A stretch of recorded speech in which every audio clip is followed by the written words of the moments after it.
गंगा किनारे की चौकियों से लेकर दिल्ली के सत्ता के गलियारों तक एक पत्ता और एक बीज की कहानी सदियों से हमारे मुंह में घूम रही है।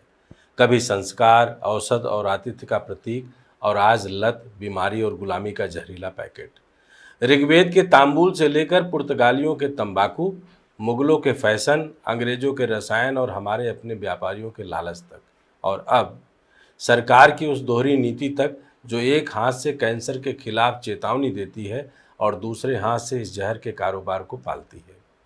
आज मैं आपको दिखाने वाला हूं वो पूरा सच जो आपकी थाली से शुरू होकर आपके खून तक पहुंचता है, और जिसे जानकर आप तय करेंगे कि आपके होंठों तक संस्कार लौटेगा या गुलामी का कड़वापन वहीं बना रहेगा। नमस्कार, मैं आपका डॉक्टर विजय शुक्ल। गंगा किनारे की चौकियों पर इलायची, लौंग की महक में लिपटी थालियां, कत्थे की कसैली मिठास और पत्ते में सिमटा आदर, यह सिर्फ स्वाद नहीं था, यह हमारे समाज की आत्मा थी। ऋग्वेद और अथर्ववेद में तांबूल के नाम से इसका गौरवशाली उल्लेख है। सुश्रुत संहिता और भाव प्रकाश निंघटु में इसे मुख शुद्धि, पाचन सहायक, वात का भरने वाला और रस इंद्रियों को प्रफुल्लित करने वाला बताया गया। पूंगी यानी सुपारी, जिसे संस्कृत में पूंगी या गुआ कहा गया, कटु, तिक्त और हल्की उष्ण, भूख बढ़ाने वाली, सांस की दुर्गंध मिटाने वाली, मसूड़ों को मजबूत करने वाली और मन को सजग रखने वाली। विवाह में सुपारी का आदान प्रदान स्थिरता और दीर्घायु का प्रतीक, यज्ञ और व्रतों में इसका अर्पण मंगल का सूचक। गरुड़ पुराण और गृह सूत्रों में वरमाला के साथ सुपारी देने की परंपरा दर्ज है। उस दौर में पान और सुपारी का मेल संस्कार था, औसत था। पान पत्ता एंटीऑक्सीडेंट और एंटीबैक्टीरियल गुणों से भरपूर, सुपारी पाचन और मुख स्वच्छता के सहायक। खेती भी उतनी ही पवित्र। गोबर की खाद, नीम की खली, सरसों की खली, खेत की नमी और पेड़ों की छांव में यह फसल पनपती थी। कोई रासायनिक उर्वरक नहीं, कोई जहरीला कीटनाशक नहीं। खेत में खड़े किसान को भी पता था कि जो वह उगा रहा है वह सीधे मेहमान के मुंह में जाएगा, इसलिए खेती भी उतनी स्वच्छ और सादी होती थी। लेकिन 16वीं सदी के अंत में पुर्तगालियों के जहाज आए और उनके साथ आया तंबाकू। शुरुआत में यह हुक्के और चिलम में सुलगा, फिर धीरे धीरे पान की थालियों में घुस गया। मुगल दरबारों ने इसे फैशन का जामा पहनाया और अंग्रेजों ने इसे व्यापार का औजार बना दिया। पारंपरिक सुपारी की जगह रासायनिक पॉलिश, कृत्रिम रंग और खुशबू वाली सुपारी ने ले ली। पान मसाला, गुटखा, खैनी, इन नामों के साथ बाजार में लत के पैकेट बिकने लगे।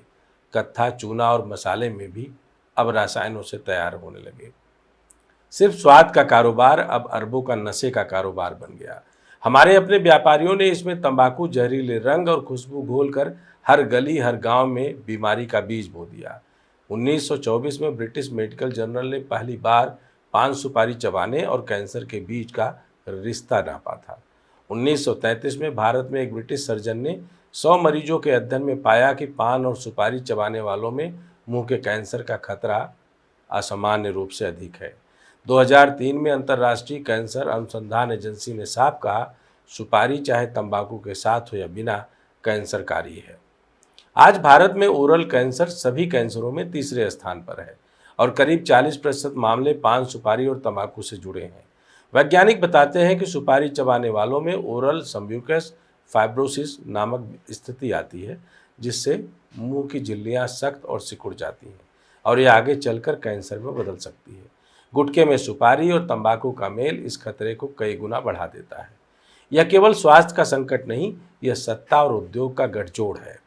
पान मसाला और गुटखा का सालाना कारोबार लगभग 40,000 करोड़ रुपए से ज़्यादा का है। कई राज्यों में गुटखा प्रतिबंधित है, लेकिन मीठा, पान मसाला और तंबाकू अलग अलग बेचकर वही चीज़ कानूनी रास्ते से बाजार में पहुंचा दी जाती है।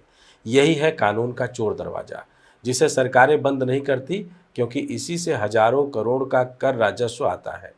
राजनीतिक पार्टियां इस उद्योग से मोटा चंदा लेती हैं और बदले में कड़े नियम कागज पर रह जाते हैं। और फिर आता है खेती का पहलू, जहां आधुनिकता के नाम पर जहर थोपने की नीति चल रही है। पान और सुपारी की खेती में अब रासायनिक उर्वरक और जहरीले कीटनाशक का खुला खेल है।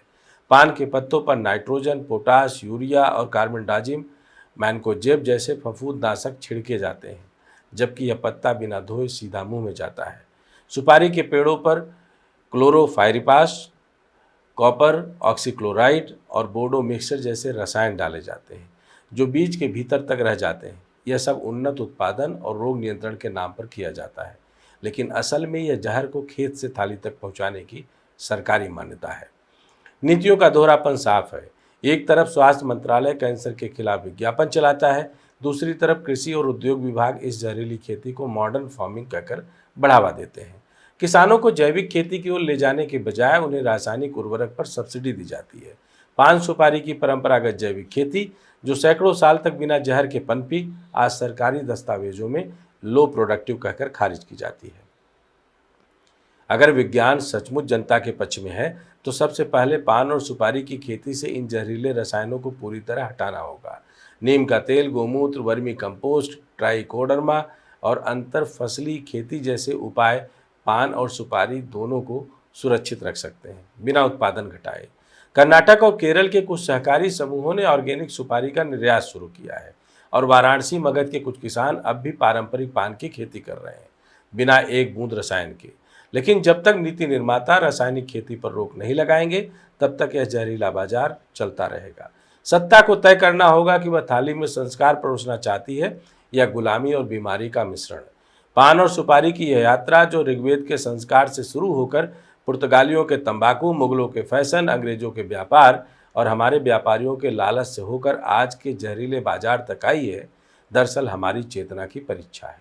मोदी जी अमृतकाल मना रहे हैं, लेकिन यह अमृतकाल तभी होगा जब हम इस लत और जहर के कारोबार को ठुकराकर फिर से वही असली पान सुपारी अपनाएं, जिसमें पत्ता औषधि है, सुपारी संस्कार है और दोनों मिलकर स्वास्थ्य और सम्मान देते हैं। जब तक हम इस दोगली नीति और दोहरे मापदंड को चुनौती नहीं देंगे, तब तक हमारे होंठों तक पहुंचने वाला हर कौर गुलामी का ही होगा और उसके पीछे खड़ी सत्ता, उद्योग और हमारे अपने लालच का गठजोड़ मुस्कुराता रहेगा। संस्कार से विकार तक की यह यात्रा हमारी आंख खोलने के लिए काफ़ी है, अगर हम अब भी देखना चाहें तो। जय हिंद, जय भारत।